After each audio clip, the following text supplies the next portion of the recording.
Now, you're going to be taking over our now chair, Gus Bickford, who stepped down. So he was elected to a 4-year term. Right. You're only going to get to serve 3 of them. Right. Nationally, in Washington, there's a lot of things going on. People are getting very nervous, very frustrated. There's a lot of distaste and unhappiness with the DNC. In your opinion, 3 things that you think the DNC needs to fix. First and foremost, they have to do a introspective, honest assessment of where they are and what went wrong, and there needs to be, and it'll be a painful exercise. Right. But I really think, without repeating everything I said before about where I think that things got off the track over the last 30 years, they have to really come to some sort of an understanding of why they are losing and have been steadily losing the support of average blue-collar voters. And that's the number one thing they have to fix. So a gut check. Yeah, and that's not going to be easy because, as you probably have heard already, that's not an easy conversation to have with all the constituency groups within the party, because some people want to paint that as a false choice between, standing for the values that we clearly stand for, the interest of immigrants and minorities. They try to juxtapose that against the interest of blue-collar workers. It's a false choice. It's the same thing. It's an absolute false choice. Yeah. It is the same thing. We saw some real evidence of that in the early stages of Bernie Sanders' campaign this year, when he was actually attacked by certain groups for basically trying to craft an economic message that they felt was not inclusive of them, when it was. Yeah. So second item.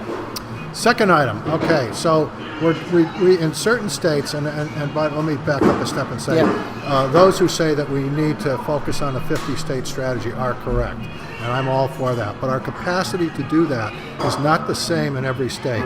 So the second item is really to try to figure out where the soft spots are, and those states that, for all kinds of reasons, some of them geographic, some of them low density of Democratic voters, or some combination of those things, or other factors, where our capacity to actually do a 50-state strategy is the weakest, and to work for the next 4 years to build that capacity. So support them nationally, get the ground going, Right. get it built up. That's it. So places like New Hampshire can actually act on their own rather than have to rely on Massachusetts. That's right. That should be the job of the state party, and every state party isn't equipped to do it as well as others, so we need to figure out where they are and build that capacity. So third item. So that's the first 2, and the third is messaging, which kind of it bleeds into the first.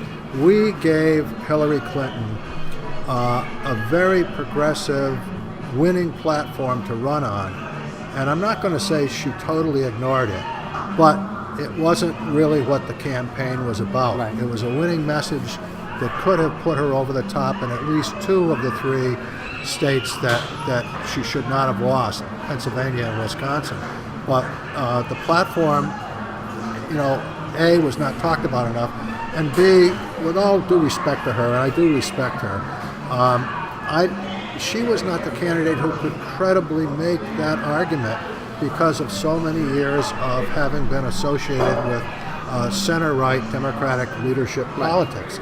So I even if she was as sincere as I think she very well may have been, she was not the messenger.